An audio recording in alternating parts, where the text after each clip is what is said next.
Baiklah, Assalamualaikum warahmatullahi wabarakatuh. Di sini saya, Chandra Muhammad Reika, ingin mengajukan proposal pertunjukan teater dengan tema The Legend of Improvement, The Story of Nyi Anteh.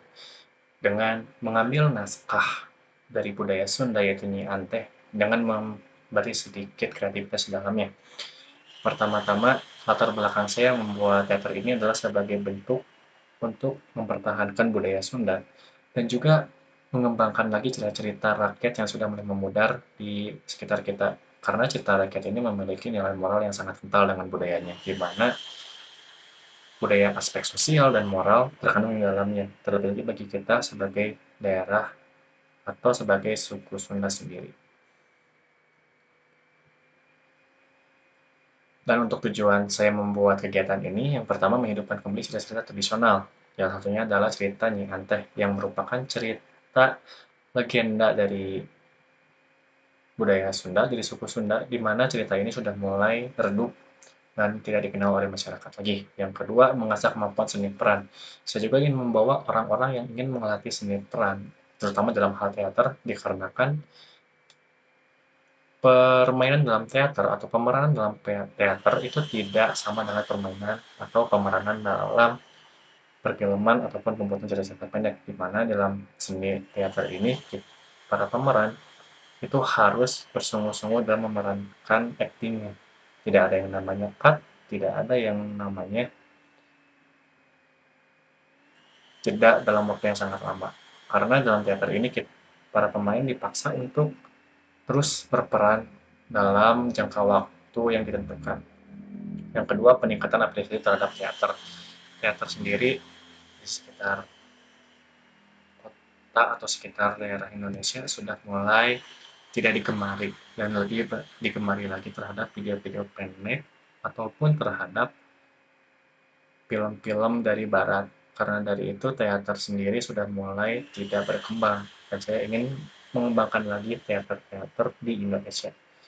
Membangun komunitas teater merupakan salah satu tujuan utama saya, di mana saya ingin membuat orang-orang mengenal teater lagi, menyukai lagi, dan bahkan mungkin ingin memiliki sebuah peran atau mungkin ingin memiliki sebuah pencapaian dalam teater sendiri. Nama kegiatan dan tema yang ingin saya sampaikan adalah pementasan teater Nyi Anteh, di mana Nyi Anteh merupakan cerita yang mendorong aspirasi moral dan juga budaya dari perjuangan perempuan di zaman kerajaan, di mana dalam ceritanya dia merupakan seorang perempuan yang sangat cantik dan sampai ingin dinikahi oleh seorang raja, tetapi dia enggan dan berusaha menghindari hal tersebut. Tema kegiatan ini adalah Legends of Empowerment, The Story of Nyi Anteh, di mana dari legenda dan dari moral-moral yang disampaikan oleh Nyi Anteh itu sangat menginspirasi bagi saya dan saya ingin menyebarkan lagi kepada masyarakat lebih luas bagaimana kisah-kisah dari Nyi Anteh ini sangat luar biasa. Lalu yang selanjutnya ada tim produksi. Judul naskah Nyi Anteh ini ditulis oleh Reiga, di mana penulis Reiga adalah seorang penulis naskah teater yang telah menulis karya-karya yang mengangkat tema budaya dan sejarah.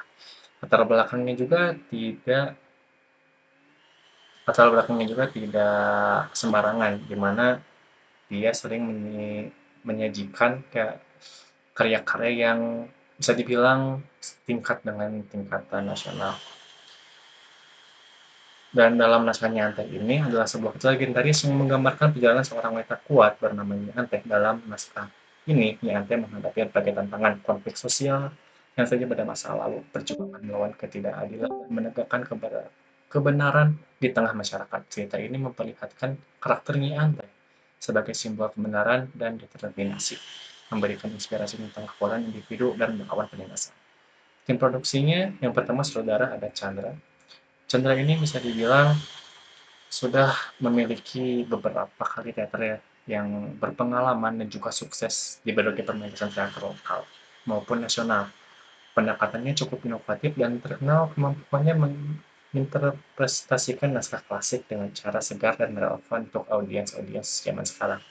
Dalam pertanyaan Ante, Chandra akan memimpin tim produksi untuk menghadirkan pertunjukan yang tidak hanya setia pada teks aslinya, tetapi juga menambahkan elemen visual dan emosional yang kuat.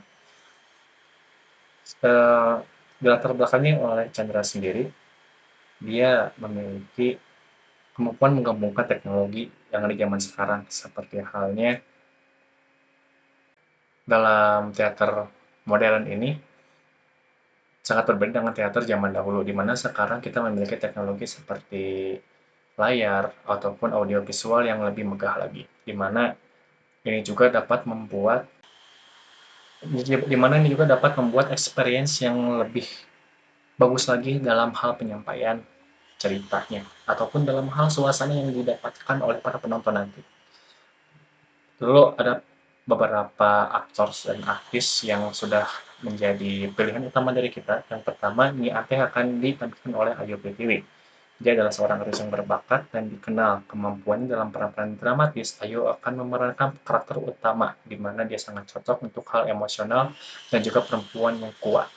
Lalu yang kedua ada Raja Purbaya, di mana ini akan dimainkan oleh Salva Juliansa, di mana aktor senior yang memiliki pengalaman luas dalam peran-peran karakter antagonis. Salva akan memerankan Raja Purbaya dengan intensitas dan karisma yang kuat menciptakan konflik yang mendalam dalam cerita ini. Dewi Ratih akan dimainkan oleh Sinta Arum, artis muda yang penuh semangat dan berpotensi besar dalam seni peran. Sinta akan memerankan Dewi Ratih dengan kreatif dan kesegaran menambahkan elemen dinamis dan dalam pemanasan. Lalu ada sang penasehat, yaitu diperankan oleh Rizky Ismail, aktor dengan latar belakang teater tradisional dan modern. Rizky akan memerankan sang penasehat dengan kebijaksanaan dan keadilan yang mencerminkan peran penting dalam cerita ini. Lalu desain produksi dan penata artistik yaitu Muhammad Piki. Desain produksi dan penata artistik akan melibatkan Muhammad Piki, seorang profesional yang berpengalaman dalam menciptakan set, kostum, dan elemen visual yang mendukung tema dan atmosfer pertunjukan, di mana beliau sudah sangat dikenal di berbagai penata artistik dan desain produksi di berbagai layar kaca internasional. Lalu yang kedua, musik dan efek suara akan dipegang oleh Prakas Mahendra, di mana setting cerita dan komposisi dan setting cerita mendukung pengalaman teater secara keseluruhan ini sangat cocok dipegang peran oleh dirinya, karena dia sendiri sudah melalui berbagai hal dan berbagai pengalaman yang luar biasa dan bisa membuat experience yang megah untuk teater ini. Manajemen produksi akan dipegang oleh Sebastian, karena Sebastian ini bisa dibilang manajer yang cukup berpengalaman juga, memiliki track record yang sangat baik dalam setiap manajemen yang dia pegang. Waktu dan pelaksanaan. Eh, Waktu dan pelaksanaan yang kita targetkan adalah tanggal 12 sampai 14 Agustus 2024 dalam jam pertunjukan pukul 7 malam. Sebenarnya ada 3 waktu untuk pertunjukan, tetapi kita akan membuat puncaknya pada jam 7 malam. Lalu untuk tempatnya, kita akan dari Teater Panggung Karya, yaitu Pengamatan di Kebudayaan nomor 10 Jakarta, di mana gedung Panggung Karya ini sudah sangat memiliki berbagai macam aspek di dalamnya. Mulai dari venue teater yang baik, audio yang baik, pencahayaan yang baik, dan juga nama yang cukup terkenal dan lokasi yang strategis. Informasi lokal dan detailnya, seperti yang saya sebutkan tadi, ada di bawah sini. Lalu selanjutnya ada contoh visual lokasi. Ada di poster dengan desain poster pementasan teater Niateh dan peta lokasi yaitu di Jalan Kebudayaan nomor 1 Jakarta dengan tanggal jadwal pertunjukan tanggal 12, 13, 14 jam 7 malam, pertunjukan malam pertama, kedua, dan terakhir. Harga tiket kita mulai dari 100.000 dengan pembelian bisa di tempat pada hari akan dimulai ataupun bisa membeli melalui order di link yang sudah disertakan di sini. Lalu untuk kontak informasi bisa melalui nomor telepon di bawah ini atau melalui email ayupritiwi@pamungkarya.id. Selanjutnya rencana kegiatan, kita ada pembentukan panitia tanggal 1 Juni 2024, lalu ada pemilihan naskah tanggal 2 Juni 2024, ada casting tanggal 5 sampai 10 Juni 2024. Untuk latihan rutin, kita menargetkan tanggal 1 Juli sampai 10 Agustus. Lalu untuk produksi set dan kostum 15 Juli sampai 5 Agustus. Untuk promosi publikasi dari tanggal 1 Agustus sampai mendekati hari H. Untuk penjualan tiket kita akan buka dari tanggal 1 sampai 14, yaitu sampai hari akhir sebelum acara dimulai. Untuk hari H sendiri kita ada persiapan panggung dimulai pada tanggal 12 Agustus. Untuk briefing juga tanggal 12 Agustus sebelum teater dimulai.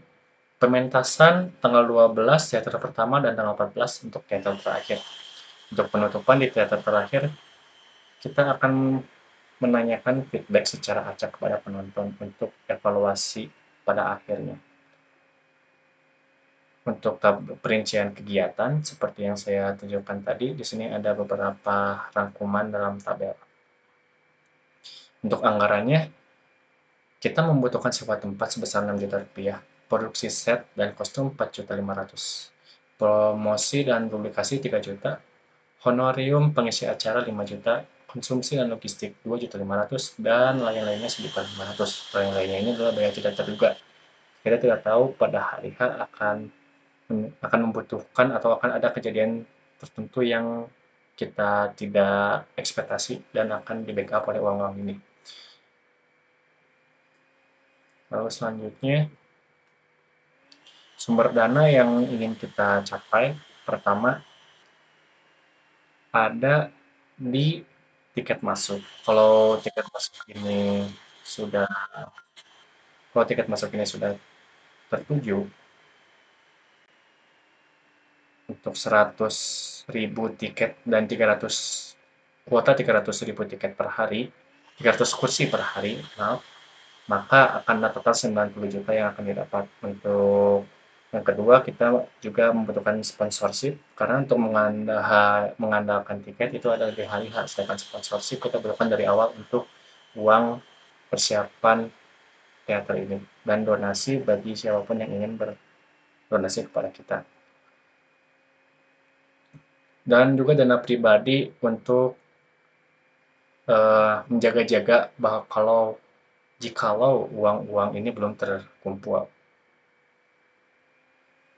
Ini adalah total uang yang akan masuk nantinya, estimasinya adalah 112.500.000.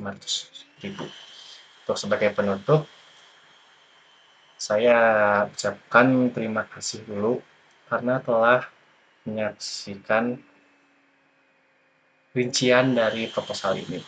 Untuk segala aspek yang lebih jelas bisa dibaca lagi ataupun ditanyakan dengan nomor dan kontak person yang ada nantinya. Kalau begitu, terima kasih banyak sudah melihat hal ini dan saya tutup.